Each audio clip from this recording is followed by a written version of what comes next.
नमस्ते दोस्तों, स्वागत है आपका जीनियस एकेडमी साइंस क्लासेज में। जैसा कि आपने थंबनेल देख लिया होगा कि आज हम बात करने वाले हैं धातु के बारे में और अयस्कों का सांद्रण के बारे में बात करेंगे। तो ये धातु से रिलेटेड टॉपिक है दोस्तों। 10th क्लास का मोस्ट इंपॉर्टेंट जो टॉपिक रहने वाला है ये, तो वीडियो के अंत तक बने रहना, स्किप नहीं करना है आपको, वरना कई महत्वपूर्ण जानकारियों से आप वंचित रह जाओगे दोस्तों। तो देखिए, शुरू करते हैं। मतलब अयस्कों का सांद्रण सबसे पहले समझने का प्रयास करते हैं कि अयस्क होते क्या है दोस्तों। देखिए, भूप्रपट्टी के अंदर यानी कि पृथ्वी के गर्भ के अंदर कई महत्वपूर्ण पदार्थ पाए जाते हैं जिन्हें अपन खनिज कहते हैं। लेकिन उन खनिज पदार्थों का हमारे व्यापारिक दृष्टिकोण से और मेडिकली कई प्रकार से उसके उपयोग है। तो जब उन पदार्थों को खोदकर जमीन से खनन क्रिया के द्वारा जब बाहर निकाला जाता है दोस्तों, तो उन पदार्थों को क्या कहा जाता है? खनिज कहा जाता है। क्या कहा जाता है? खनिज कहा जाता है। मतलब खनिज पदार्थ जो होते हैं वो जमीन से खोदकर प्राप्त किए जाते हैं, लेकिन कुछ खनिज ऐसे भी होते हैं जो हमारे व्यापारिक दृष्टिकोण से हमारी भौतिक सुख सुविधाओं के लिए बहुत इंपॉर्टेंट होते हैं दोस्तों। तो उनको हम अयस्क कहते हैं। उनको हम क्या कहते हैं? अयस्क कहते हैं। तो छोटी परिभाषा कई बार पूछी जाती है कि अयस्क क्या होती है या अयस्क क्या होते हैं, तो कई बच्चों को पता नहीं रहता है।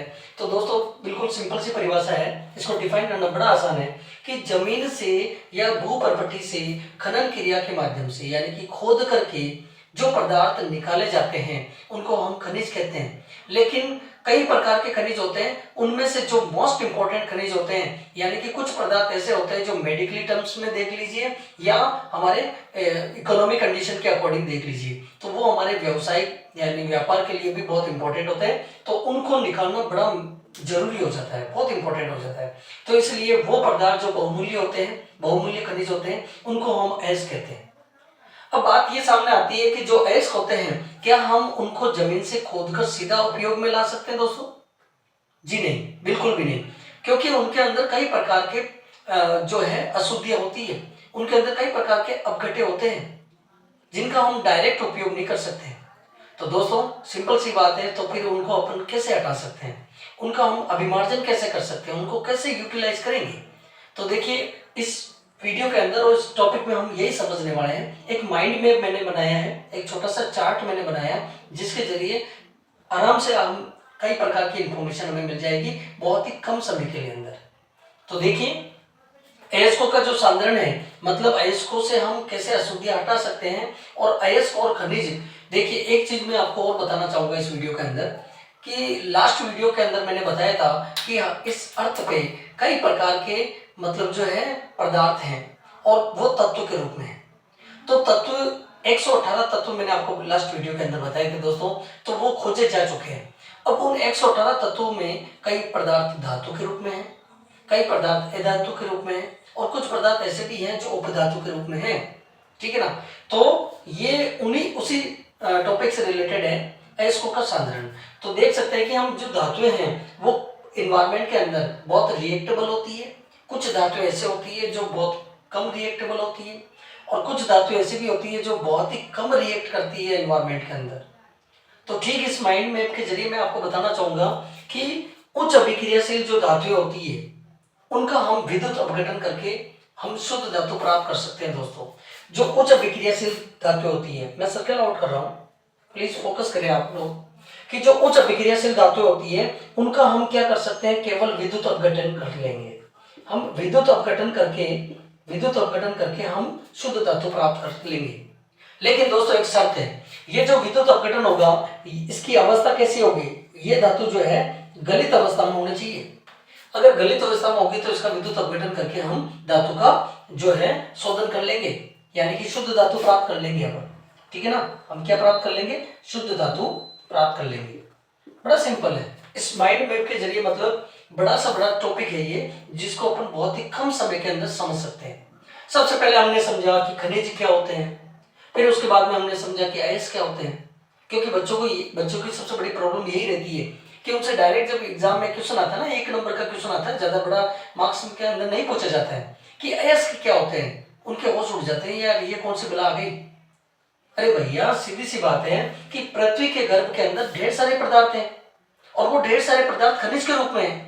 लेकिन कुछ पदार्थ ऐसे होते हैं जो हमारी इकोनॉमिक कंडीशन को सुधार सकते हैं, हमारे मेडिकली हमारे हेल्थ जो एजुकेशन होती है उसके अंदर भी, या हेल्थ जो प्रिवेंशन होता है, यानी कि हमारी जो दवाइयाँ बनती है उसके अंदर भी तो वो यूज होते हैं।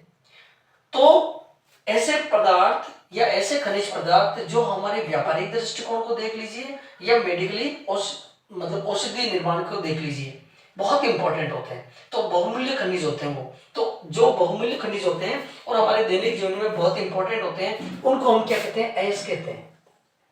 क्या कहते हैं? अयस्क कहते हैं। तो इसलिए ये दो चीजें बड़ी आसान है कि खनिज जो पृथ्वी के गर्भ में दबे हुए हैं और जो महत्वपूर्ण खनिज है उनको हम अयस्क कहते हैं। लेकिन अयस्क जैसे हम प्राप्त करेंगे तो उसका एज इट इज अपन यूजफुल नहीं कर सकते, यानी कि उसका एज इट इज हम जैसा का तैसा ही उपयोग नहीं कर सकते, क्योंकि उसके अंदर कई प्रकार के अपडेट मिले होते हैं, अशुद्धियां होती हैं दोस्तों। और वो अशुद्धियां मतलब जो सल्फाइड के अयस्क हो सकते हैं, कार्बोनेट के अयस्क हो सकते हैं। तो इसलिए उनको यूटिलाइज करना बहुत जरूरी होता है। तो इस माइंड मैप के जरिए हम यही बताएंगे कि कुछ पदार्थ यानी कि कुछ धातुएं ऐसी होती है जो इन्वायरमेंट के अंदर बहुत ज्यादा रिएक्ट करती है, तो हम उनसे कैसे शुद्ध धातु प्राप्त कर सकते हैं। तो सिंपल सी बात है, जैसे कि उच्च अभिक्रियाशील जो धातुएं होती है उनको हम गलित अवस्था के अंदर, किस अवस्था के अंदर? गलित अवस्था के अंदर जो है उसका विद्युत अपघटन कराएंगे और विद्युत अपघटन कराने के बाद में हम शुद्ध धातु प्राप्त करेंगे दोस्तों। बड़ी सिंपल चीज है। अब अगर बात करें हम मध्यम अभिक्रियाशील धातु की, तो देखिए मध्यम अभिक्रियाशील धातु में एक सिंपल सी बात ये आती है सामने कि कुछ धातुएं ऐसे भी होती है एनवायरमेंट के अंदर जो उच्च अभिक्रियाशील धातुएं जितनी रिएक्ट होती है उतनी नहीं होती। तो फिर इनके अंदर जो अशुद्धि होती है वो दो प्रकार की अशुद्धि हम देख सकते हैं। मध्यम अभिक्रियाशील जो धातुएं होती है उनके अंदर दो तरह की जो अयस्कों का संधारण अपन कर सकते हैं। पहला, एक तो निस्तापन अभिक्रिया की, यानी कि जो अशुद्धि होती है वो दो रूपों में हो सकती है। देख लीजिए, पहला होता है कार्बोनेट के रूप में, यानी कि कार्बोनेट के रूप में। पहली अशुद्धि किस रूप में है दोस्तों? कार्बोनेट के रूप में, ठीक है ना। और दूसरी किस रूप में है? सल्फाइड के रूप में, सल्फाइड के रूप में, सॉरी। दूसरी अशुद्धि जो है वो किस रूप में है दोस्तों? सल्फाइड के रूप में। यानी कि जो मध्यम अभिक्रियाशील धातु रहती है, सिंपल सी बात है, जो बहुत ज्यादा रिएक्ट करेंगी उनको तो अपन गलित अवस्था के अंदर उनका सीधा विद्युत अपघटन करा देंगे और शुद्ध धातु प्राप्त करेंगे, धातु का शोधन हो जाएगा। मध्यम अभिक्रियाशील जो धातु होती है दोस्तों, उनके अंदर दो प्रकार के मतलब जो है उनके अंदर अशुद्धि होती है, कार्बोनेट के रूप में, दूसरा सल्फाइड के रूप में। तो हम इन अशुद्धियों को कैसे हटाएं? फिर देखिए, तो दो प्रकार के प्रक्रम है। अगर कार्बोनेट की जो अशुद्धियां हैं तो उनको अपन निस्तापन अभिक्रिया के रूप से, निस्तापन, कौन सी अभिक्रिया? निस्तापन अभिक्रिया के थ्रू अपन उसको मतलब शुद्ध कर सकते हैं। और जो सल्फाइड के जो अशुद्धि होती है उनको अपन भर्जन अभिक्रिया के द्वारा अलग कर सकते हैं। कौन सी अभिक्रिया द्वारा? भर्जन की अभिक्रिया द्वारा हम उसको अलग कर सकते हैं। हम दोनों अभिक्रिया करेंगे तो सिंपल सी बात है कि जो नेक्स्ट जो प्रोडक्ट होगा वो हमारे पास धातु का अपचयन हो जाएगा और अपचयन के बाद में धातु हमें शुद्ध रूप में प्राप्त हो जाएगी दोस्तों। तो माइंड में बड़ा इंपॉर्टेंट है, इससे ढेर सारे क्वेश्चन है ना बहुत ही कम समय में सॉल्व हो जाते हैं। इसके बाद अगर बात करें अपन निम्न अभिक्रियाशील धातुएं, मतलब इन्वायरमेंट के अंदर कुछ धातुएं ऐसी होती है दोस्तों जो बहुत ही कम रिएक्टेबल है, बहुत कम क्रिया करती है किसी भी पदार्थ, किसी भी चीज से। तो उन धातुओं के अंदर तो सिंपल सी बात है, कौन से अशुद्धि होंगी? सल्फाइड की अशुद्धि होगी। जो बहुत कम अभिक्रियाशील होंगे उनके अंदर सल्फाइड के अशुद्धि होगी, यानी कि सल्फाइड के अयस्कों का संधारण करेंगे अपन और उनको भर्जन अभिक्रिया के द्वारा, क्योंकि इधर लिखा हुआ है सल्फाइड के अयस्कों को हम कैसे सोल्व करेंगे, मतलब अशुद्धि को कैसे हटाएंगे दोस्तों? भर्जन की क्रिया के द्वारा। तो सिंपल सी बात है कि उधर सल्फाइड के जो अयस्क हैं उनको अपन भर्जन क्रिया करके धातु को शुद्ध रूप में प्राप्त कर सकते हैं। तो ये छोटा सा माइंड मैप था। मुझे उम्मीद है कि इस छोटे से माइंड मैप से आपको है ना धातु का शोधन के रूप में मतलब पूर्ण जानकारी मिल चुकी होगी। अगर धातु की बात करें तो कई बार क्वेश्चन ऐसे भी आते हैं, क्योंकि अब सामने हाफ ईयरली आ रही है, उसके बाद में ईयरली एग्जाम भी है और आपके पास सेशन जल्दी है, ठीक है ना। तो मैं प्रयास करूंगा कि मैं आपके लिए बहुत इंपॉर्टेंट क्वेश्चन बहुत जल्दी अपने नेक्स्ट वीडियो के अंदर लेके आने वाला हूँ। तो धातुएं जो होती है, धातुओं के बारे में, अधातु के बारे में, उपधातु के बारे में ढेर सारी जानकारी मैं आपको दूंगा। तो उम्मीद करता हूं कि इस छोटे से वीडियो के अंदर आपको ढेर सारी इंपॉर्टेंट इंफॉर्मेशन मिली होगी। और कुछ धातुएं ऐसी होती है जो अम्लीय और क्षारीय दोनों प्रकार की प्रकृति शो करती है दोस्तों।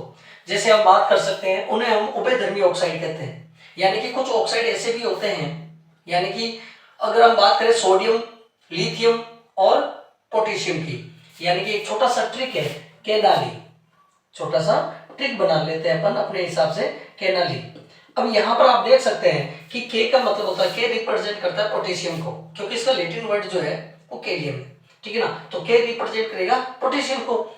Na दैट मींस सोडियम, क्योंकि सोडियम का लैटिन वर्ड जो होता है दोस्तों वो नेटियम होता है, तो अपन रिप्रेजेंट करेंगे इसको Na से। और लिथियम, अब ये तीन जो धातुएं मैंने लिखी ना, ये ऐसी धातुएं होती है जो बहुत ही भंगुर अवस्था के अंदर पाई जाती है। और उभयधर्मी ऑक्साइड का मतलब ये होता है कि कुछ ऑक्साइड ऐसे होते हैं जो अम्लीय और क्षारीय दोनों प्रकार की प्रवृत्ति शो करते हैं, दोनों प्रकार का बिहेव करते हैं दोस्तों। तो उसके अंदर भी ध्यान देना कि जैसे हम बात करें ZnO, zinc oxide. Zinc oxide एक ऐसा उभयधर्मी ऑक्साइड है जो अम्लीय और क्षारीय दोनों प्रकार की जो है प्रवृत्ति शो करता है। इसके अलावा Al2O3 इसको एल्यूमिनियम थर्ड ऑक्साइड के नाम से हम जानते हैं, ठीक है ना। इसके अलावा CaO दोस्तों, CaO इसको अपन कैल्शियम ऑक्साइड के नाम से जानते हैं, ठीक है ना। तो ऐसे ढेर सारे ऑक्साइड है जो अम्लीय और क्षारीय प्रवृत्ति शो करते हैं। बहुत इंपॉर्टेंट क्वेश्चन रहते हैं, क्योंकि धातुओं से संबंधित है ना। छोटे छोटे एनसीईआरटी क्या करती है कि एनसीईआरटी सिलेबस के अंदर हमने देखा है कि जो स्टेटमेंट होता है, जो चैप्टर होता है उसके अंदर जो लाइनें होती है, जो स्टेटमेंट होता है, वहीं से वो क्वेश्चन बना देती है। जैसे एक शब्द है संक्षारण, तो कई लोग है ना इसका अर्थ नहीं समझ सकते कि संक्षारण होता क्या है। दोस्तों बड़ा सिंपल है, बहुत ही सिंपल है। संक्षारण का मतलब होता है कोई भी चीज नष्ट हो रही है एनवायरमेंट के अंदर। अगर हम देखें कि प्राचीन धातुओं की हम बात करें, बहुत पहले समय की बात की, पहले टाइम की अगर धातुओं की बात करें तो लोहा, तांबा और स्वर्ण ये प्राचीन धातुओं में आती है दोस्तों। तो संक्षारण का मतलब है कोई भी धातु अगर एनवायरमेंट में ऐसे खुली पड़ी हुई है तो वो एयर से यानी कि ऑक्सीजन से क्रिया करके किस प्रकार से नष्ट होगी। तो देखिए अगर हम चांदी की बात करें, अगर हम रजत यानी कि सिल्वर की हम बात करें, किसकी बात कर रहे हैं हम, सिल्वर की। तो सिल्वर की हम बात करेंगे दोस्तों, ध्यान से सुनना कि सिल्वर जब नष्ट होता है ना, यानी कि सिल्वर जब संक्षारित होगा तो आप देख सकते हैं कि काले रंग में जाएगा। तो सिल्वर किस रंग के अंदर संक्षारित हो रहा है, काले रंग के अंदर। मतलब संक्षारण का मतलब साफ है कि अगर धातुओं को हम खुले वातावरण के अंदर रखेंगे, तो आप लोग जानते हो कि खुले वातावरण के अंदर जो हवाएं चलती है उसके अंदर ड्रॉपलेट्स ऑफ वाटर होता है, पानी की बूंदें होती है, तो ठंडक होती है, उनमें मॉइस्चर होता है। उस वजह से ना वो धातुएं गलने लगती है, यानी कि नष्ट होने लगती है, उसी को संक्षारण कहते हैं, और कुछ ज्यादा नहीं है इसमें, ठीक है ना। तो अगर सिल्वर की हम बात करें यानी कि एजी, सिल्वर को एजी के नाम से हम जानते हैं क्योंकि अर्जेंटम इसका लैटिन वर्ड है दोस्तों। तो सिल्वर जाएगी काले रंग के अंदर संचारित होगी, मतलब सिल्वर चांदी जो है वो काले रंग में डैमेज होगी, तभी तो हम वापस उसको जैसे काले पड़ने लग जाते हैं ना, जैसे महिलाएं पहनती है पाइजेब वगैरह, तो वो काले पड़ने लग जाते हैं, तो हम उनको चमकाने के लिए सुनार को देते हैं। ठीक उसी प्रकार अगर हम बात करें तांबे की यानी कि कॉपर की, तो कॉपर के आपने देखे होंगे कि तांबे के जो जग वगैरह होते हैं, अपने लोटे वगैरह, हमारे घर में ढेर सारे बर्तन होते हैं तांबे के, तो उनको हम देखते हैं कि उनके अंदर ग्रीन रंग की परत बन जाती है, हरे रंग की परत बन जाती है। तो मतलब साफ है कि अब वो संचारित हो रहा है, ठीक है ना, और वो कौन से रंग में जा रहा है, हरे रंग में जा रहा है। ठीक इसी प्रकार स्वर्ण धातु की अगर बात करें तो स्वर्ण धातु तो बहुत ही कम संचारित होती है। और अगर हम लोहे की बात करें तो लोहा जो होता है, लोहे की अगर बात करें, आयरन की अगर बात करें, फेरस की अगर बात करें अपन, तो लोहा पीले, हल्के हल्के पीले और भूरे रंग में संचारित होता है। तो दोस्तों उम्मीद करता हूं कि इस छोटे से वीडियो के अंदर मैंने आपको बहुत इंपॉर्टेंट न्यूज मतलब इंफॉर्मेशन दी होगी। ठीक है, इसी प्रकार इस टॉपिक को अपन कंटिन्यू रखेंगे और 10th क्लास के लिए बहुत इंपॉर्टेंट है, तो बने रहे इस वीडियो के अंदर। और नेक्स्ट वीडियो का मैं बहुत ही जल्दी ही इसका नेक्स्ट वीडियो डालने वाला हूँ। तब तक के लिए गुड बाय, नमस्ते।